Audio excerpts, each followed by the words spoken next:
جبریل یہ کون لوگ ہیں؟ تو انہوں نے ارشاد فرمایا ہؤلاء الذین تتثاقل رؤوسهم عن الصلاۃ المکتوبۃ، کہ یہ وہ لوگ ہیں کہ جن کے سر فرض نماز سے بھاری پڑ جاتے تھے۔ اللہ کی بارگاہ میں جھکنے کی جب باری آتی تھی نا، میرے کپڑے گندے ہیں، میرا فلاں مسئلہ ہے، یار پھر پڑھ لیں گے، یار ویکھی جائے گی، یار اگلے جمعے سے شروع کر لیں گے، یار جب میں عمرہ کر کے آؤں گا، حج کر کے آؤں گا نا، پھر نماز شروع کروں گا، یار میرا فلانا مسئلہ ہے، یار میں نے دکان کرنی ہوتی ہے، یار میں نے ڈیوٹی کرنی ہوتی ہے۔ ڈیوٹی کرنا بھی تو ثواب کا ہی کام ہے نا، ہاں جی، کمائی کرنا بچوں کے لیے حلال کمانا، یہ بھی تو ثواب کا کام ہے نا۔ تو کیا فرمایا کہ جن کے سر بھاری پڑتے تھے نا اللہ کی بارگاہ میں جھکنے سے، نبی پاک علیہ السلام کو بتایا گیا کہ انہیں یہ عذاب دیا جا رہا تھا کہ بڑے بڑے پتھروں سے ان کے سر کچلے جا رہے تھے۔ تو آپ اندازہ کیجئے کہ کیا یہ عذاب ہم سے برداشت ہو سکتا ہے؟ ہمارے سر پر تو کوئی چھوٹا سا بھی ڈھیلا سا لگ جائے نا، ہم سے وہ برداشت نہیں ہوتا۔ دروازے میں اگر کبھی ہاتھ آ جائے وہ برداشت نہیں ہوتا، کوئی مچھر ڈنک مار لے وہ برداشت نہیں ہوتا، کوئی چھوٹی سی پرابلم آ جائے وہ برداشت نہیں ہوتا۔ آج کل یہ بیماری کا دور ہے، مطلب یہ جو ایک وائرس پھیلا ہوا ہے یہ نہیں برداشت ہوتا۔ ابھی کسی کو اللہ تعالیٰ سب کو محفوظ رکھے، کسی کو یہ بیماری نہ لگائے، لیکن ایک ڈر اور خوف کی فضا جو ہے نا وہ اسی سے کافی پریشانی ہے۔ تو اللہ نہ کرے جس سے ہو جائے تو اس کے کیا صورتحال ہوگی۔ تو یہ چھوٹی چھوٹی بیماریاں جو آخرت کے مقابلے میں مچھر کے پر کے برابر بھی حیثیت نہیں رکھتی آخرت کے عذاب کے مقابلے میں، تو وہ ہم سے برداشت نہیں ہوتی، تو آخرت کا عذاب کیسے برداشت ہوگا؟ تو لہذا جو لوگ نماز نہیں پڑھتے وہ آج ہی سے نیت کریں کہ انشاءاللہ آج کے بعد میری کوئی نماز قضا نہیں ہوگی۔ اور آج شب بھی وہ ہے کہ اسی شب میں میرے اور آپ کے آقا صلی اللہ علیہ وآلہ وسلم ہم گناہ گاروں کے لیے نماز کا تحفہ لے کر آئے۔ میں مثال دیا کرتا ہوں کہ کوئی مکہ مدینے گیا ہو نا، مکہ مدینے گیا ہو اور وہ ہمارے لیے مکہ مدینے سے کوئی تحفہ کو تبرک لے کر آئے اور کہ جی میں یہ تبرک جناب وہ سنہری جالیوں پہ بھی لگا کے لایا ہوں، بڑا متبرک ہے، حجر اسود پہ بھی لگا کے آیا ہوں، آپ کے لیے بڑا اسپیشل لے کر آیا ہوں، تو یہ بڑا آپ کے لیے اسپیشل تحفہ ہے جو میں مکہ مدینے کی فضاؤں سے آپ کے لیے لے کر آیا ہوں۔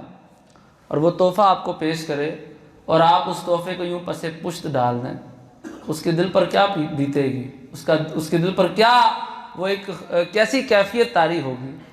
آپ اندازہ کیجئے کہ جب مکہ مدینے سے تحفہ کوئی لائے اور اس کا تحفہ ہم قبول نہ کریں تو اس پر ایسی کیفیت بیتے،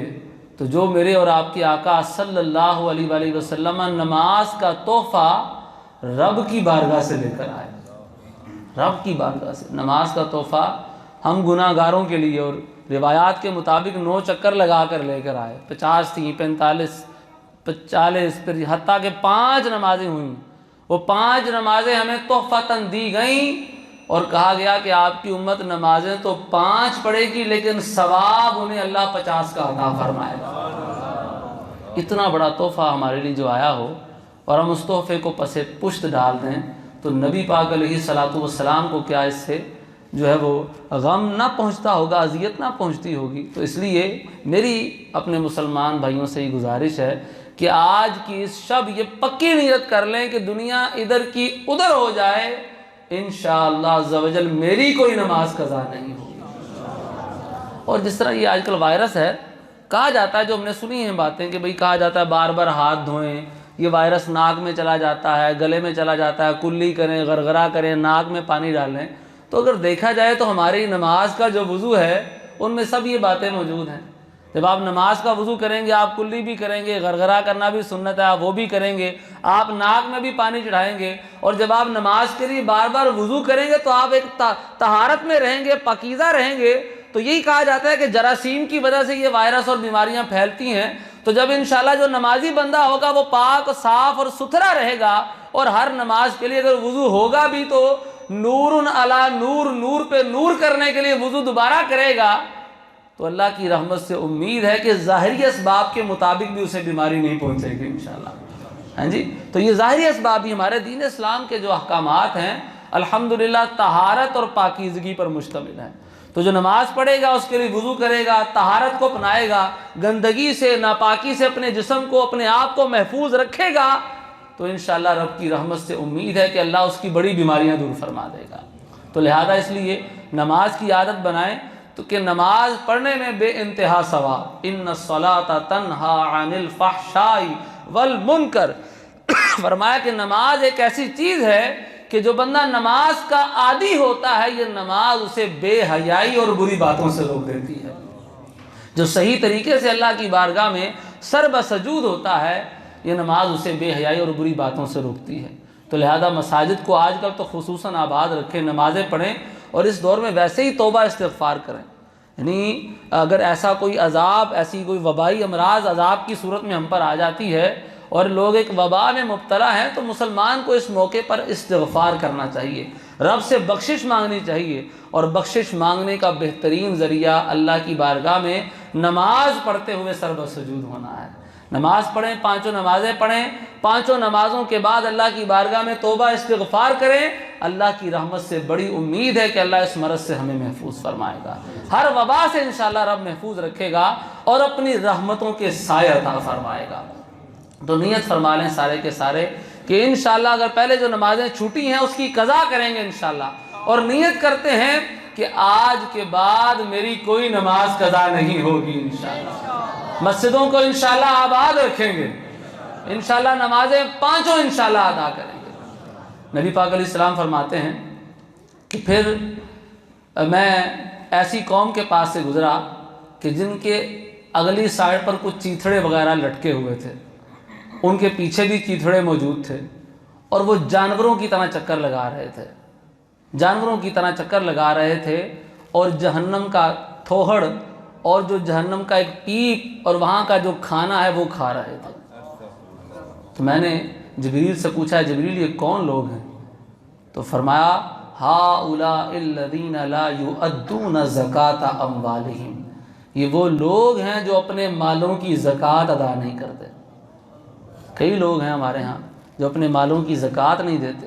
آپ یقین کیجئے کہ سارے لوگ اپنے مالوں کا حساب لگا کر اپنے پیسوں کی مکمل زکوٰۃ دے دیں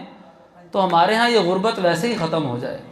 یہ جو غریب طبقہ ہے یہ ویسے ہی ختم ہو جائے۔ حضرت سیدنا عمر بن عبدالعزیز رضی اللہ تعالی عنہ کے دور مبارک میں یہ چیز دیکھنے میں آئی کہ جب لوگ اپنی زکاتیں دیتے تھے تو صورتحال یہاں تک پہنچ گئی تھی کہ زکوٰۃ دینے والا اپنی زکوٰۃ دینے کے لیے جاتا تھا لیکن اسے زکوٰۃ لینے والا کوئی نہیں ملتا تھا۔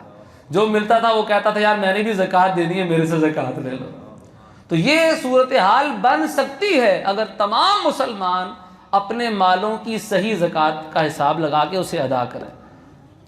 اس کے بھی علیحدہ مسائل ہمیں پوچھنے چاہیے۔ بعض اوقات ایک کانسیپٹ بنایا ہوتا ہے یار ہمارے پاس ابھی اتنا سونا نہیں ہے، ابھی اتنی چاندی نہیں ہے، لہذا ابھی ہم صاحب نصاب نہیں ہوئے تو زکوٰۃ ہماری نہیں بنتی۔ ضروری نہیں کہ وہ 7.5 تولہ سونا ہو تو ہی زکوٰۃ بنے، 52.5 تولہ چاندی ہو تو ہی زکوٰۃ بنے، یا اتنے پیسے ہوں تو ہی زکوٰۃ بنے۔ بعض اوقات کم سونا یا کم پیسہ ہوتا ہے تو بھی زکوٰۃ کی صورتیں بن جاتی ہیں۔ اس کے لیے ہر بندے کو کوشش کرنی چاہیے کہ وہ علماء اہل سنت سے، مفتیان کرام سے رابطہ کرے اور اپنے پیسوں کا حساب انہیں بتائے اور اس کے مطابق جو زکوٰۃ بنتی ہے وہ ادا کرے۔ تو انشاءاللہ زکوٰۃ ادا کریں گے اللہ کی رحمتیں آئیں گی، اللہ کی رحمتیں آئیں گی تو بیماریاں پریشانیاں ویسے ہی دور ہو جائیں گی۔ بلکہ میں تو یہ گزارش کروں گا کہ نفلی صدقات کی کثرت کریں، ان دنوں میں خصوصاً نفلی صدقات کی کثرت کریں کہ حدیث پاک میں نبی کریم علیہ الصلاۃ والسلام نے ارشاد فرمایا کہ جو صدقہ ہے وہ بلاؤں کو دفع کرتا ہے۔ چھوٹی سی حدیث ہے، بڑے وسیع مفہوم کو اپنے ذمن میں لیے ہوئے ہے۔ اب یہ بھی جو ہمارے ہاں ایک وائرس ہے، بیماری ہے، بلا ہی ہے نا، ایک پریشانی کی کیفیت ہے نا۔ اور میرے آقا کریم علیہ السلام نے کیا فرمایا کہ جو صدقہ ہے وہ بلاؤں کو اور مصیبتوں کو دور کر دیتا ہے۔ تو کوشش کرنی چاہیے کہ جہاں ہم اپنی مالوں کی زکوٰۃ ادا کرتے ہیں ہر بندہ جتنی رب نے اسے توفیق دی ہے رب کی بارگاہ میں صدقہ ضرور کرے۔ آج انشاءاللہ تبارک و تعالیٰ اس اجتماع کے بعد، دعا کے بعد، باہر ہمارے کچھ بھائی جو ہے نا وہ جھولی لگائیں گے جو کہ انشاءاللہ دعوت اسلامی کے مدارس کے لیے ہوگی، کہ انشاءاللہ ان مدارس میں جو پیسے خرچ کرنا چاہیں، جامعات میں کہ جہاں علماء پروڈکشن ہوتی ہے، علماء بنائے جاتے ہیں، بچوں کو حفظ کروایا جاتا ہے اور ایک دین کا بہترین انداز میں کام کیا جا رہا ہے تو آپ سمجھتے ہیں ان سارے کاموں کے لیے بھی پیسوں کی یقیناً ضرورت ہوتی ہے، اور اس مد میں آپ کا پیسہ خرچ کرنا یہ تو ایسا صدقہ ہے جسے صدقہ جاریہ کہا جاتا ہے کہ جب تک یہ پیسہ آپ کا اس میں چلتا رہے گا، کوئی قرآن پڑھتا رہے گا، کوئی حافظ قرآن بن کر جب تک قرآن سناتا رہے گا، جس نے اس کے حافظ قرآن بننے میں تعاون کیا ہوگا اس کے نامہ اعمال میں نیکیاں درج ہوتی رہیں گی۔ کوئی عالم بنے گا، کوئی مفتی بنے گا، جب تک وہ دین کا پیغام آگے تک پہنچاتا رہے گا تو جس نے تعاون کیا ہوگا اللہ اس کے مال میں بھی برکتیں عطا فرمائے گا اور اس کے نامہ اعمال میں بھی ڈھیروں ڈھیر نیکیاں عطا فرمائے گا۔ تو صدقہ بلاؤں کو بھی ٹالتا ہے، پھر یہ صدقہ جاریہ بھی ہے۔ تو انشاءاللہ یہ دعا کے بعد باہر جھولی بھی رہے گی، اور بلکہ یہ جو انشاءاللہ ہمارے بھائی ہیں، یہ دیکھیں یہ بھی ان کی ہمت ہے،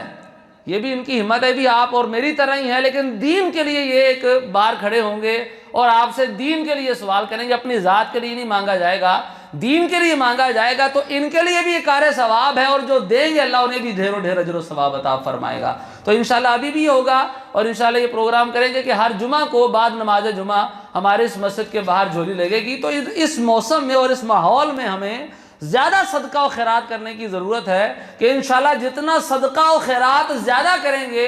اللہ کی رحمت سے بیماریاں پریشانیاں اتنی ہی زیادہ دور ہوں گی۔ تو لہذا اپنے مالوں کی زکوٰۃ بھی نکالیں اور نفلی صدقہ کی بھی جو ہے وہ ضرور بضرور ترکیب بنائیں۔ اچھا، اب ایک آگے فرمایا کہ پھر نبی پاک علیہ السلام ایک ایسی قوم کے پاس سے گزرے کہ جن کے سامنے ایک پکا ہوا گوشت موجود تھا ایک ہانڈی میں، اور ایک ہانڈی میں کچا گوشت موجود تھا۔ تو وہ کیا کر رہے تھے، وہ جو کچا اور گندا گوشت تھا وہ اسے کھا رہے تھے،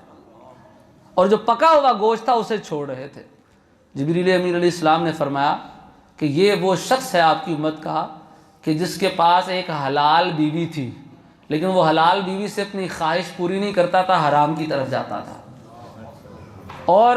یہ وہ عورت ہے آپ کی امت کی کہ جس کے پاس ایک حلال مرد تھا اس کے شوہر کی صورت میں، لیکن وہ خواہش اس سے اپنی نہیں پوری کرتی تھی بلکہ حرام مرد کے پاس جاتی تھی۔ پکے ہوئے گوشت کو چھوڑ کر، ستھرے گوشت کو چھوڑ کر کچا گوشت جو کھا رہے ہوں گے ان کو یہ عذاب، یہ کن لوگوں کو عذاب دیا جائے گا کہ جو اپنے پاس حلال بیوی ہونے کے باوجود حرام ذرائع خواہشات کو پورا کرنے کے لیے اختیار کریں گے، حلال مرد پاس موجود ہونے کے باوجود حرام مرد کے ذریعے اپنی خواہشات کو پوری کریں۔ تو لہذا اس لیے ہمیں ان حرام کاموں سے بھی لازمی بچنا چاہیے۔ ایک حدیث پاک میں اسی طرح کی شب معراج کے تذکرے کے حوالے سے نبی پاک علیہ السلام نے فرمایا کہ آقا کریم علیہ السلام ایسی عورتوں کے پاس سے گزرے کہ تعلقن بصدیہن، کہ جن کو ان کی پستانوں سے باندھا گیا تھا۔ تو بتایا گیا کہ یہ وہ عورتیں ہیں کہ جو زنا کرنے والیاں ہیں۔ ابھی ہمارے ہاں بھی پچھلے دنوں وہ ہماری مرضی والی کچھ آئی تھی عورتیں، ٹھیک ہے نا، اس ٹاپک پہ میں نے کچھ گفتگو نہیں کی کہ ہمارے عام جو جن کا دین سے اتنا تعلق نہیں ہے نا، ان لوگوں نے بھی ان کی بڑی مار ان کو ماری ہے کہ ہماری سوسائٹی ہی اس بات کا تقاضا نہیں کرتی، قطع نظر اسلام سے ہماری سوسائٹی ہی اس چیز کو پسند نہیں کرتی کہ عورتیں کہہ دیں ہمارا جسم ہماری مرضی، ہم جو مرضی کریں، نہیں۔ اور جب ہم اسلام کی بات کرتے ہیں تو پھر تو بات ہی ختم ہو جاتی ہے نا، پھر تو میری مرضی والی بات ہی ختم ہے، پھر تو جو مرضی چلے گی وہ رب کی اور رب کے رسول کی مرضی چلے گی، پھر تو اپنی مرضی کرنے والی بات ہی ختم ہو جاتی ہے۔ تو یہ گویا کہ وہ عورتیں تھیں، وہ لوگ تھے کہ جو زنا کرانے کی دعوت دینے والے لوگ تھے۔ اس جملے کا مطلب ہی یہ ہوتا ہے، یعنی میرا جسم میری مرضی کی، کیا اس کا مفہوم کیا ہوگا؟ ہر بندہ یہ سمجھے گا کہ اس جسم سے جو مرضی کیا جائے، کسی کے پاس اس کو لے جایا جائے، کسی کو اپنے پاس بلایا جائے، قطع نظر کہ وہ ہمارے لیے حلال ہے یا حرام ہے، لیکن یہ چیز ہمارے دین نے ہمیں نہیں سکھائی۔ ہمارا جب ہم مسلمان ہیں تو ہمارے جسم پر ہمارے صرف رب کی مرضی ہے، رب کے رسول کی مرضی ہے، اور جو اپنی مرضیاں کریں گی، اور مسلمان ہیں یا غیر مسلم ہیں، غیر مسلموں کو تو عذاب ہی دیا جائے گا، جو مسلمان بھی ہیں اور اپنی مرضیاں کرتی پھریں گی تو آخرت میں ان کے لیے کیا عذاب بیان ہوا کہ ان کو الٹا لٹکایا جائے گا، پستانوں کے ساتھ ان کو الٹا لٹکایا جائے گا۔ تو اللہ تعالیٰ ان عذابات سے ہمیں محفوظ فرمائے، ہمیں نماز پڑھنے کی توفیق دے، اپنے مالوں کی زکوٰۃ ادا کرنے کی توفیق دے، اور اللہ تعالیٰ ہمیں ہر آزمائش اور بیماری سے محفوظ فرمائے۔ اللہ تعالیٰ ہم میں دنیا و آخرت کی برکتیں عطا فرمائے، آمین بجاہ النبی الامین صلی اللہ تعالی علیہ وسلم۔